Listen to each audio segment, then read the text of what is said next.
अस्सलाम वालेकुम, नमस्ते, जय भीम। तो आज ये मेरा मुंबई शहर में पहला प्रेस से मुलाकात है। तो मैं चाहूँगा कि मैं अपना इंट्रोडक्शन खुद ही दे दूँ, उसके बाद शायद इंट्रोडक्शन की ज़रूरत नहीं पड़ेगी। तो मैं फारूक शाब्दी हूँ और मैं ऑल इंडिया मजलिस इत्तेहादुल मुस्लिमीन का नया मुंबई प्रेसिडेंट बनाया गया हूँ। तो सबसे पहले तो मैं आप सभी प्रेस भाइयों का, whether it be print media और यूट्यूब चैनल जो भी है, सबका मैं तहे दिल से शुक्रिया अदा करता हूँ कि जिन्होंने हमारे बुलाने पर यहाँ पर आए और अपना टाइम दिए।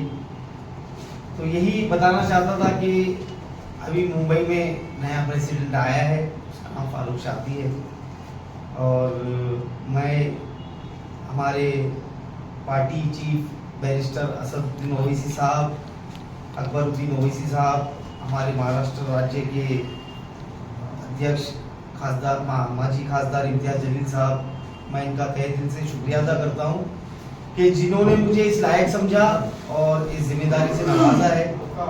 उम्मीद करता हूँ कि मैं इनकी ये जो भरोसा मुझ पर किए मैं उस पर खरा उतर सकूँ। साथ ही साथ मैं मुंबई की जनता से भी ये उम्मीद करता हूँ कि वो एक बदलाव के तौर पर मुझे स्वीकार करेंगे और हमारी पार्टी ऑल इंडिया मजलिस इत्तेहादुल मुस्लिमीन को स्वीकार करेंगे और हम लोगों को कबूल करके आने वाले इलेक्शंस में अच्छा रिजल्ट देंगे। इस प्रेस कॉन्फ्रेंस का बुलाने का आपका मकसद क्या है? इस प्रेस कॉन्फ्रेंस बुलाने का मकसद तो पहले मेरा इंट्रोडक्शन था। मैं चाहता था कि मैं आप भाइयों से मिलूं जिनकी कलम में इतनी ताकत है कि रातें रात वो शख्सियत बदल सकते हैं। तो मैं आप लोगों को जानने के लिए मैंने इस प्रेस कॉन्फ्रेंस रखा। तो काफ़ी अच्छा एक्सपीरियंस रहा, सब लोगों से मेरी मुलाकात हुई, नामी गिरामी प्रिंट मीडिया वाले और टीवी वाले भी यहाँ पर आए हुए हैं। तो मैं उनसे मिलना चाहता था और उसी के साथ साथ हमारी पार्टी का जो एजेंडा है वो मैं आप लोगों तक, आप लोगों के ज़रिए जनता तक पहुँचाने के लिए इस प्रेस कॉन्फ्रेंस को रखा गया है। तो सबसे पहले तो मैं ये चाहता हूँ कि मैं आप लोग के माध्यम से तमाम मेरे मुंबईकरों से ये अपील करना चाहता हूँ कि ऑल इंडिया मजलिस इत्तेहादुल मुस्लिमीन को चुनिए, हमारी ताकत बनिए, साथ में मिलकर हम लोग एक नया इतिहास बनाएं।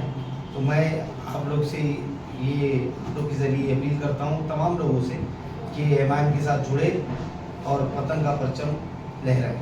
मुंबई म्युनिसिपल कॉर्पोरेशन इलेक्शन को लेकर जो है एमआईएम की क्या तैयारियां हैं और किस तरीके से जो है वो तैयारी कर रही है और किन किन इलाकों में वो अपने उम्मीदवार उतारेंगे?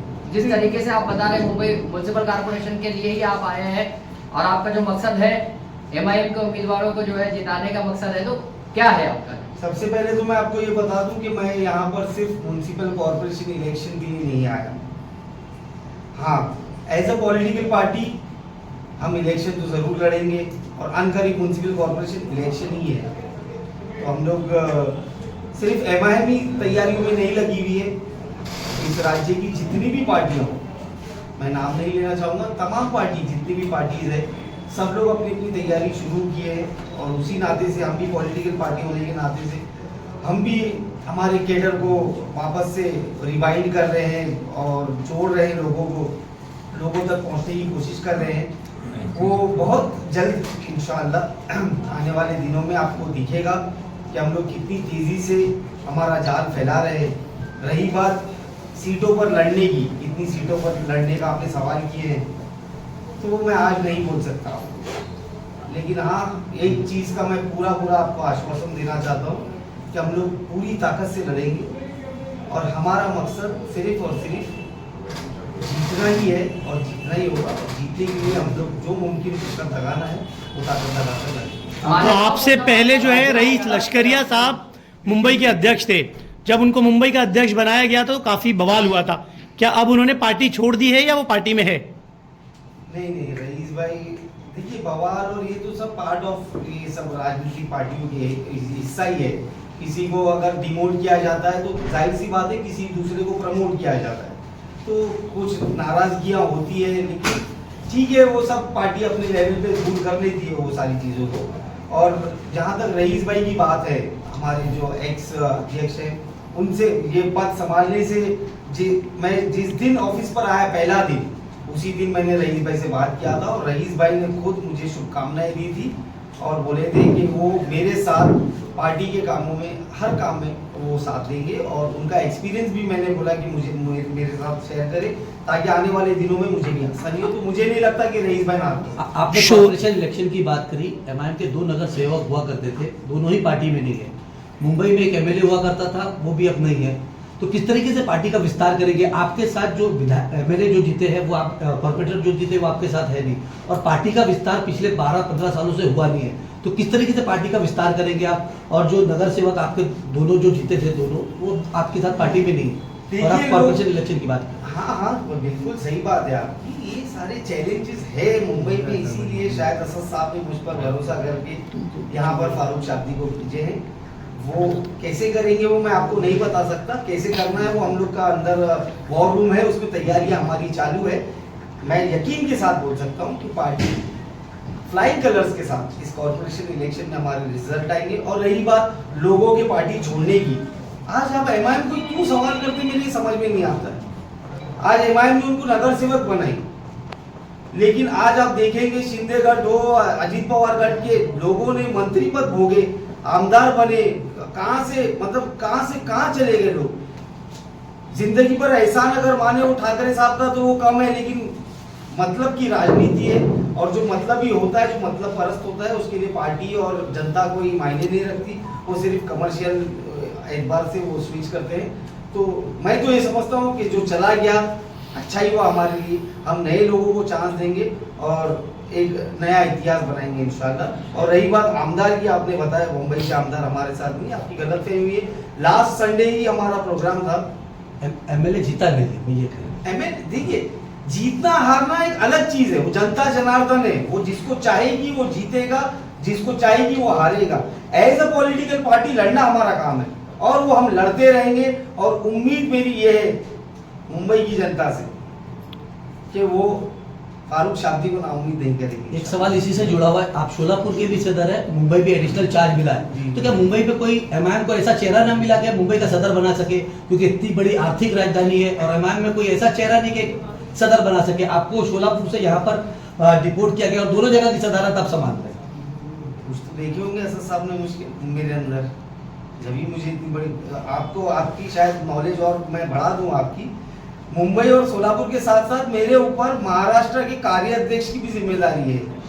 तो साहब को मालूम है कि फारूक शाब्दी दिखने में छोटा है, लेकिन वजन कितना उठा सकता है वो शायद मुझे पता होगा, इसीलिए इतनी बड़ी जिम्मेदारी दी है। मतलब बॉम्बे में आपके पास कोई ऐसा चेहरा नहीं था कि एमआईएम की सदारत कर सकते हैं, आपका कहना ये है? और कॉर्पोरेशन इलेक्शन के साथ नहीं, देखिए बम्बई में कोई ऐसा चेहरा नहीं था, वो बोलना बम्बई वालों के साथ मतलब नाइंसाफी होगी। बम्बई में बहुत एलिजिबल लोग हैं, लेकिन ये पार्टी आला कमान डिसाइड करती है किसको कहाँ देना है। और मेरा नाता बम्बई से कोई नया नहीं है, मैं भी, मेरा कारोबार वगैरह सारी चीज़ें मुंबई में ही है।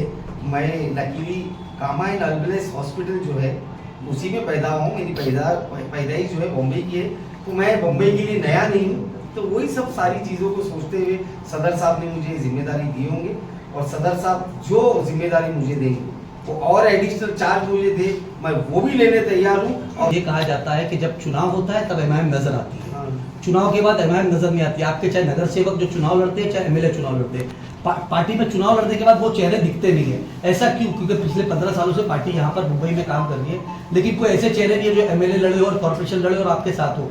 लास्ट इलेक्शन में 50 कॉर्पोरेटर नगर सेवक लड़े थे, लेकिन एक भी आपके साथ नहीं है। एमएलए लड़े, वो भी आपके साथ नहीं है। ऐसा क्यों? एमआईएम के साथ क्यों ऐसा? बदकिस्मती बोल दो हमारी, लेकिन शायद कहीं ना कहीं लैप्स ऑफ कैप्टनशिप भी बोल सकते हैं इसको। तो उसी को दूर करने के लिए मैं बार बार यही बोलूँगा कि शायद वो सारी गलतियों को सुधारने के लिए और सारी खामियों को सही करने के लिए हमारे सदर बैरिस्टर असद ओवैसी साहब ने ये जिम्मेदारी फारूक शाब्दी पर दी है।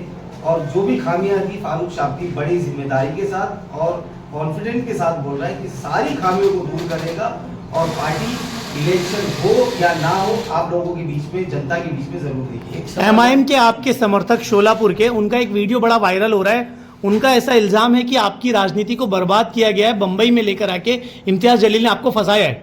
ये वीडियो बड़ा वायरल है, उस बारे में आप क्या कहना चाहिए? क्योंकि शोलापुर से बंबई लेकर आना, हजार मुंह हजार बातें होती है, हम हर किसी की जबान नहीं पकड़ सकते, वो उनका पर्सनल व्यू होगा, तो वो उनकी सोच के मुताबिक वो बात कर रहे हैं। लेकिन जहाँ तक मैं जानता हूँ इम्तियाज जलील साहब को, हम सब पार्टी के हित में काम कर रहे हैं, पार्टी को बढ़ाने का काम कर रहे हैं, और उसी लिए फारूक साहब भी यहाँ पर आए हैं। फारूक भाई, सवाल आपसे, जैसा कि मुंबई की जो सीट है एमआईएम की, मुंबई प्रेसिडेंट की, इस पे जो भी बैठा गया है उसका देखिए हमने, उसका पॉलिटिकल करियर एंड हो गया, चाहे वो शाकिर पटनी हो, फैयाज अहमद हो या रईस हो, अब आपकी बारी। तो क्या आपको क्या लगता है ये कितना डिफिकल्ट होगा? क्योंकि ये इतिहास लिखा है कि हम नागपड़ा के हेड ऑफिस में जो भी ये पद संभाला है उसका करियर पॉलिटिकल में फिनिश होते हुए हमारे सामने देखा है 5 साल में, उस पर आपका क्या कहना है?